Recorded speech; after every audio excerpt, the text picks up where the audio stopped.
All right, we start today's program with the latest on Deshaun Watson. Yesterday came news just around 5:30 or so that the three-day hearing is over. Both sides had a chance to make their pitch. Now, here's what comes next. Sue Robinson, who is the league disciplinary officer as appointed by the NFLPA and the NFL, has given both sides, the NFLPA and the NFL, until July 11th to file briefs. This is a common procedure during court hearings.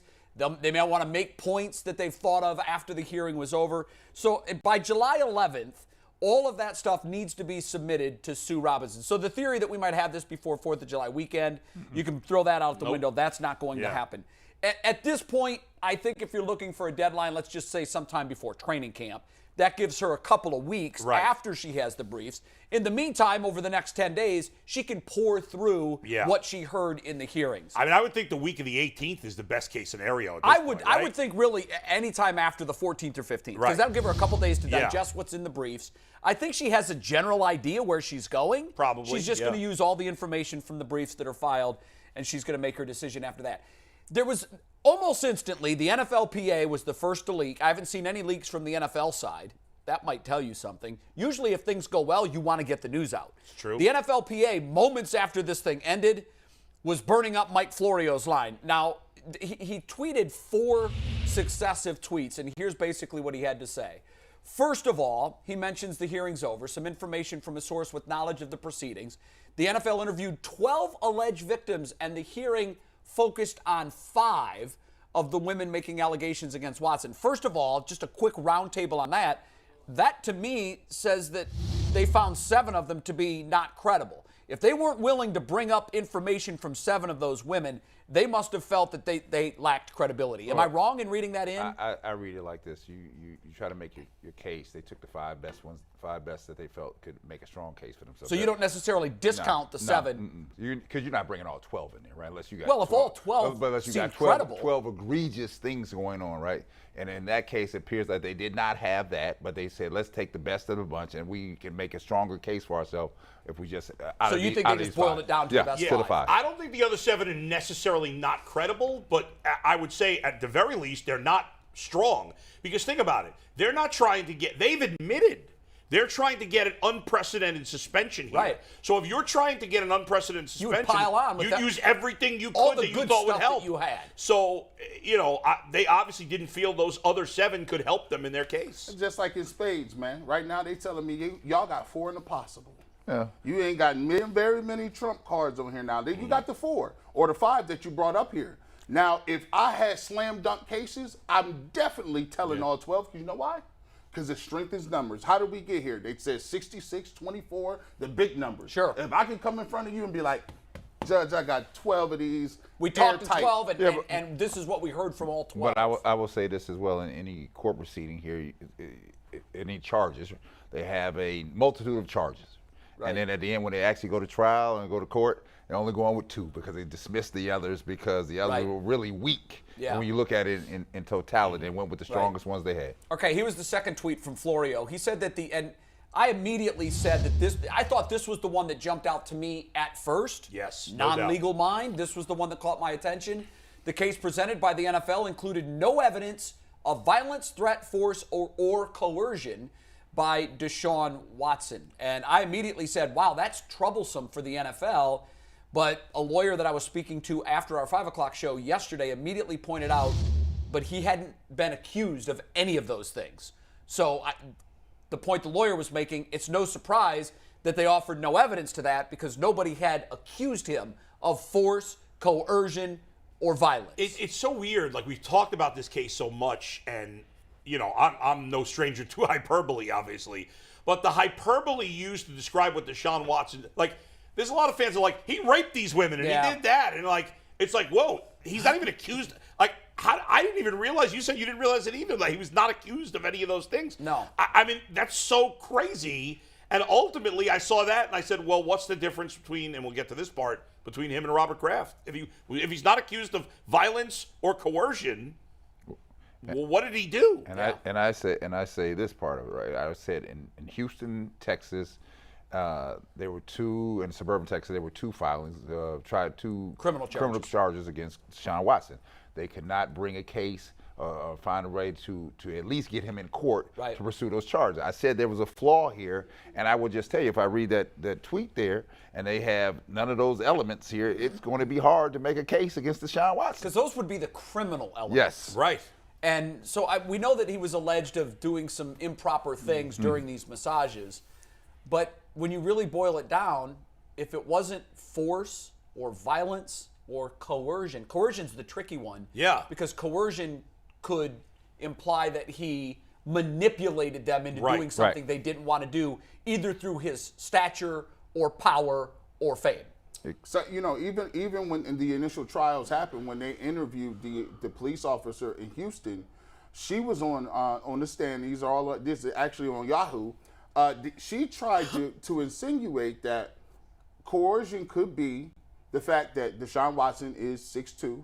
Coercion could be the fact that Deshaun Watson is popular, he's rich, he's famous, and she ultimately argued that if a rich, famous person of that stature is in the room, technically a woman is not able to give consent. The only problem with that is, G, that the police officer all the time can say 1,000 things. It's not up to them. It's up to the prosecutor to decide. And exactly. You said What does the trial. law What say? you meant was the proceeding, Right, the grand right, jury right, proceeding, right. So, where charges were not handed so- up. And by the way, do we know what the law says? Like, what does the law say? Is that true? If that's not a law, But- Well, if you think about it, though, it's kind of crazy. The scenario that you suggested, Yeah. that a woman can't give consent to a famous person, a Right, that large doesn't make any person, sense. a rich person. Let me I just mean, say we know something. that not to be Yeah, true. right. You have the officers on scene. Let's say the officers on scene who are investigating the case, and they say, "I got a great case," right? But when it comes in front of the person who's to adjudicate it, and they look at the fact, like, you have nothing. Well, the You thing have is, there were never any officers called to any scene. No, but I'm saying they're here because you had a couple. There was one police officer in Houston that testified that, or was on record saying that of these women, these two have the strongest cases. Yeah. Right. Okay, that's your opinion.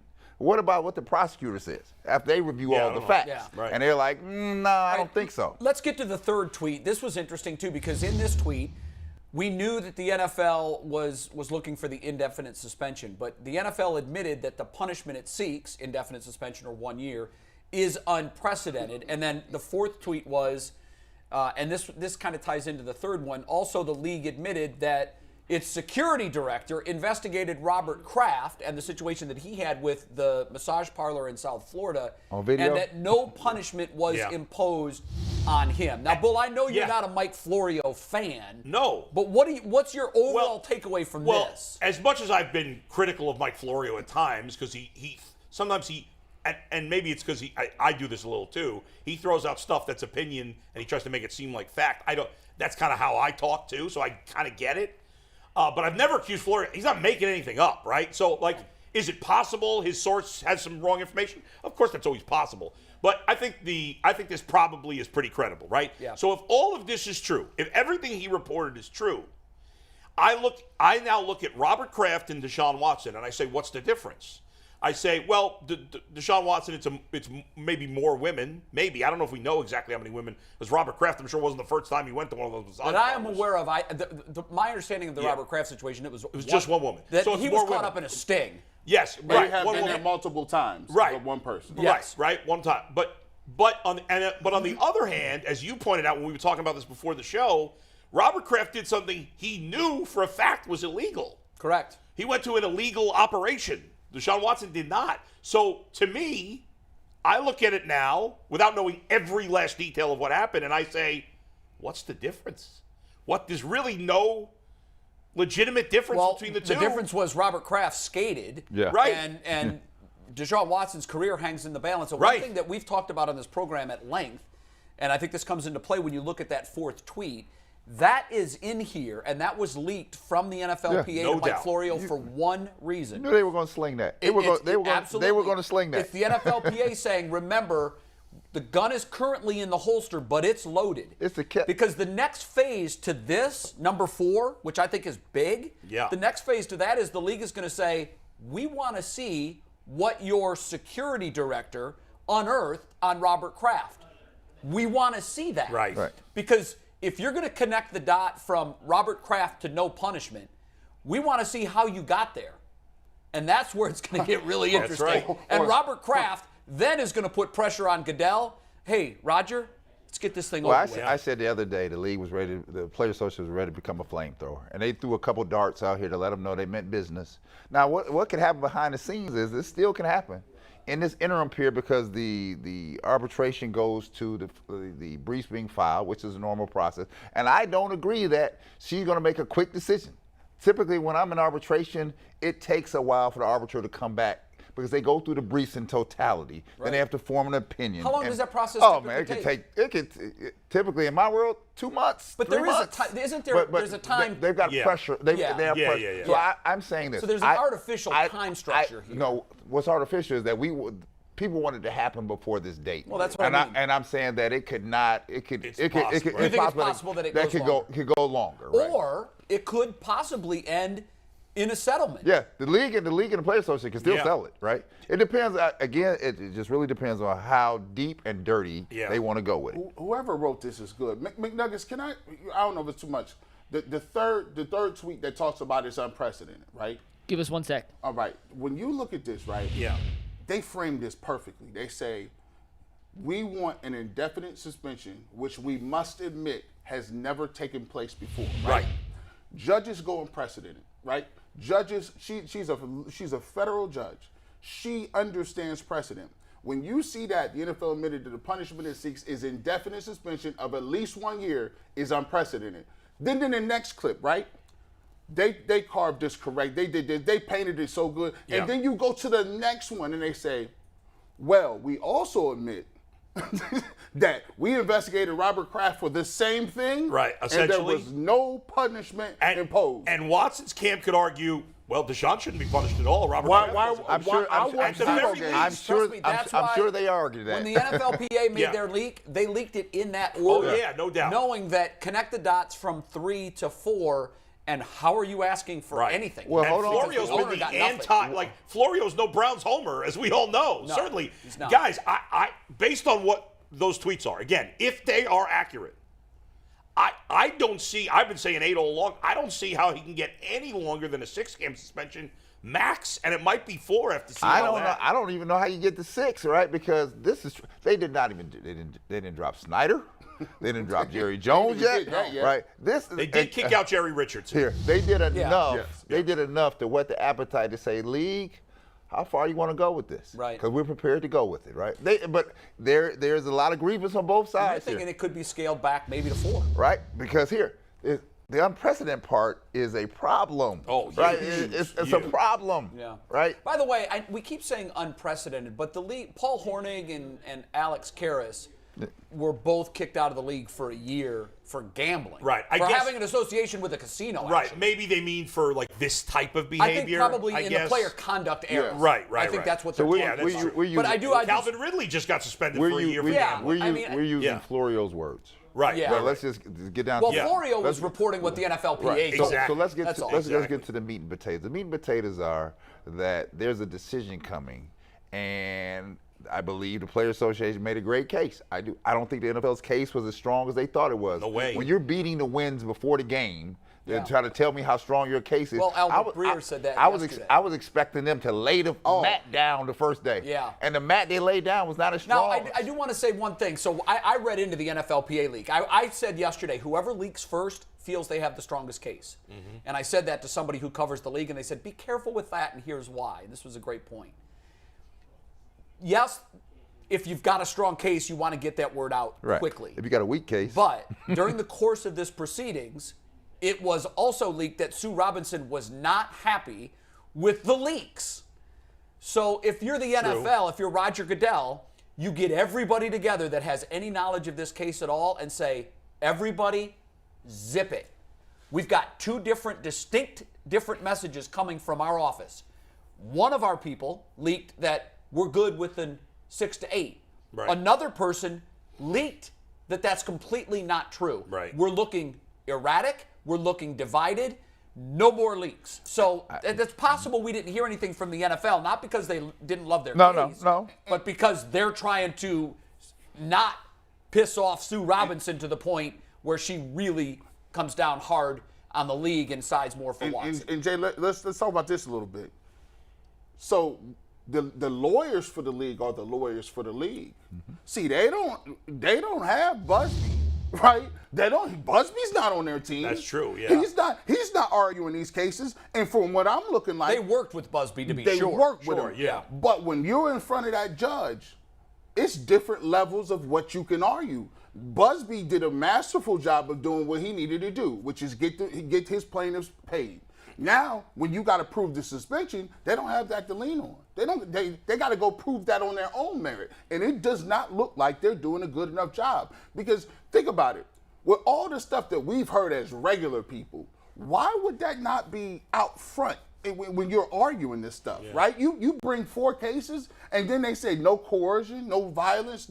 Whoa, that undermines the whole narrative that's been going around. Like he was running around being a predator, and now and the thing that gets me, no coercion. That's huge. That's the tricky one. Let me say this. I think they're no closer to finding out what happened yesterday than they were from the beginning. I said you're still in the midst of this entire process, and you probably won't find out a good answer to the end. But they want the answer now. So the danger of doing what we're doing, we're doing it anyhow. Facts. But the danger of doing what we're doing is we have one side of the puzzle. That's true. We know what this side looks That's like. true. And also, this should be pointed out. So this news was obviously given to Florio from the NFLPA. They're going to make it look as good as they can. Sure. The news number 2, which we're focusing on, the NFL offered no evidence of violence, threat, force, or coercion. That's the NFLPA's stance. The NFL may sit there and say, yes, we did. The hell we didn't. That's true. So that's why we've said if that's true. So you really have to be careful of making too many big decisions. That's true, off guys. this. I think there's real hope here from taking it away from the seriousness of the situation to fans. And there's real hope that maybe it's only going to be a 6 or less game suspension. Yeah. And if it's 4 games somehow, that is a massive win. Well, that's a huge win for let me the say Browns. this. I don't want to get back to the seriousness of it. Yeah. There's still 4 outstanding cases here. Yep. No, and, you're right. and if you read those, they're troubling. Yeah. And again, I tell everybody here, I'm a father of 4 daughters. And if I read if anything like that occurred, right, I'm upset. Sure. Right, because there's some 4 cases that still have to be adjudicated here. You're right. All right, and I don't want us to get beyond that. And we've mentioned on this show, there's no such thing as double jeopardy, meaning that if the league gives him 4, 6, 8, whatever, and then he loses the civil trials, well, that's it. We've dealt with it. I ran that theory past somebody that covers the NFL regularly, and this person laughed at that and said, "This isn't court.